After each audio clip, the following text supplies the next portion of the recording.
ব্রাহ্মণবাড়িয়ার বিজয়নগর উপজেলার চর ইসলামপুরে গতকাল শনিবার ১-৪ ডিসেম্বর রাতে ইসলামী বক্তা মুফতি গিয়াস উদ্দিন আততাহেরি ভক্তদের হামলার শিকার হয়েছে পুলিশের গাড়ি। পুলিশকে বহনকারী ৩টি গাড়ি ভক্তদের হামলার শিকার হয়। এ ঘটনায় ৬ জনকে আটক করা হয়েছে। বাকিদের ধরতে পুলিশের অভিযান অব্যাহত রয়েছে। তবে আজ রবিবার ১-৫ ডিসেম্বর দুপুর নাগাদ এ বিষয়ে মামলা দায়ের হয়নি। ঘটনার সময় তাহেরি আটকে পড়েন। বিজয়নগর থানার ওসি মো. রওশন আলী জানান, বিনা অনুমতিতে গিয়াস উদ্দিন আততাহেরির একটি মাহফিলের আয়োজন করা হয়। এছাড়াও তাহেরির বিরুদ্ধে আখাউড়া পুলিশের ওপর হামলার ঘটনায় মামলা রয়েছে।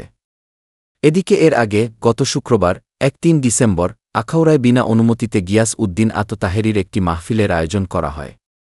সেখানে পুলিশ গিয়ে দ্রুত মাহফিল শেষ করার কথা বললে হামলা করে বাবুল মিয়া এক এসআইয়ের মাথা ফাটানোর ঘটনা ঘটে।